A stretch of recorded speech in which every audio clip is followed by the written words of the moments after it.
Muito bom dia. Vamos lá começar então essa semana, 27 de março, nessa segunda-feira. Depois de um final de semana um pouco mais calmo do que foi o passado, a semana começa agora com as bolsas subindo, índices futuros americanos subindo agora pouco antes das 7 da manhã e as bolsas europeias também subindo na casa de 1%. Vamos falar um pouquinho das commodities, que tanto o preço do gás, o índice do gás nos Estados Unidos está na mínima desde 2020, setembro de 2020. Estoques mais altos, temperaturas mais altas, a exportação fluindo de gás natural liquefeito faz com que o preço caia, além de um eventual cenário de recessão no mundo que obviamente demandaria menos também, tá? Já o preço do índice do gás na Europa, que é o chamado DTF, esse está na mínima de agosto de 2021, muito próximo às mínimas, tá? Só na semana passada caiu 19%. Os estoques na Europa estão na casa dos 56%, acima da média nesse mesmo período do ano sempre, tá? Então também levou abaixo. Além disso, mesmo com as greves na França, não impactou as exportações de gás natural liquefeito vindo de território francês. Com isso também gera mais oferta e um preço mais baixo. Petróleo muito próximo da mínima de dezembro de 2021 por conta dos receios também de uma recessão e de aí de uma eventual queda da demanda. A única a commodity que veio puxando ao longo dos últimos dias foi o ouro, que chegou a bater quase $2.000 a onça Troy, agora está na casa dos 1.958, com esse depois do o resgate ao sistema bancário por hora deu uma tranquilizada no mercado e o ouro deu uma leve cedida, mas já subiu também mais de 10% nos últimos dias, além do Bitcoin, que eu já falei também que foi uma alta de praticamente 40%, tá? Agora os dados interessantes, depois que eu já na semana passada expliquei todo o sistema, todo o funcionamento da união, da compra do UBS forçada, que ele não queria, comprando o Credit Suisse, em que o governo central suíço e a agência reguladora praticamente obrigou ele a comprar, pois bem, formou ali uma instituição gigantesca, mais concentrada ainda o sistema financeiro daquele país. A junção do UBS com o Credit Suisse dá agora um total de 1,75 trilhão de dólares em ativos. É praticamente o PIB do Brasil.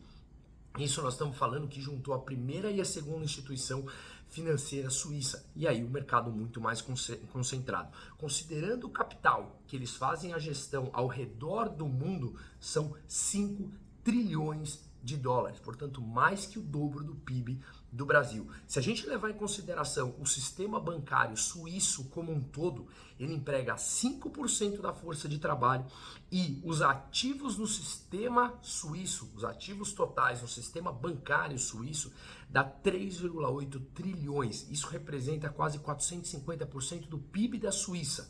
Só o UBS e o Credit Suisse agora representam 200% do PIB. Olha só que interessante, se somarmos todos os depósitos que o UBS agora tem, junto com o Credit Suisse, representa 45% do PIB da Suíça. Lembrando que eu expliquei também um ativo na semana passada, que é os chamados AT1, que eles viraram pó. São 17 bilhões de títulos em que credores emprestaram ao Credit Suisse e esses títulos foram marcados a mercado a zero com autorização da agência reguladora suíça e agora está se convertendo numa briga. Afinal de contas, esses AT1 tinham direito de receber, num eventual problema ou venda do banco, receber o dinheiro antes dos acionistas, por ser um empréstimo de mais alto risco. E o que aconteceu foi que o UBS comprou por 3,25 bilhões o Credit Suisse e os acionistas receberam esse dinheiro antes dos detentores dos créditos de AT1. Portanto, representou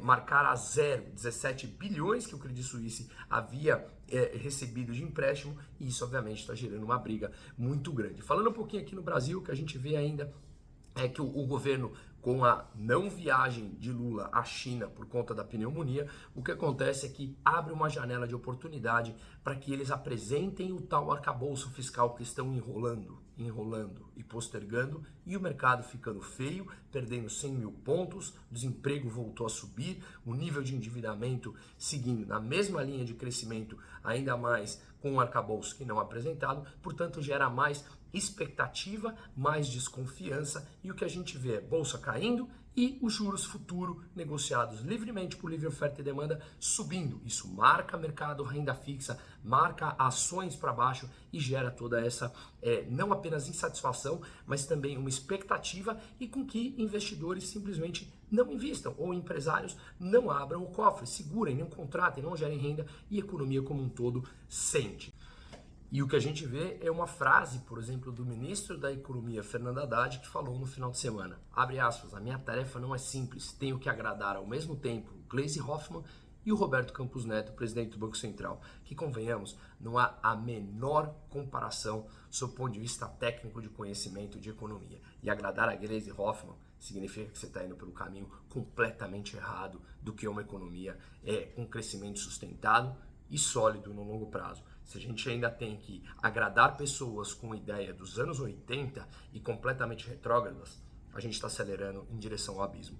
Mas me parece que nos bastidores algum movimento de não agrado mais está acontecendo. Quantas pessoas largaram o barco no meio do caminho? Ontem, um fiel defensor do presidente abandonou o barco falando que o seu governo está patético. Me refiro a Paulo Coelho, sim, mais um dos intelectuais que caíram na armadilha de acreditar, né, numa pessoa com ideias retrógradas, antiquadas e totalmente enviesadas. Uma ótima semana para todo mundo.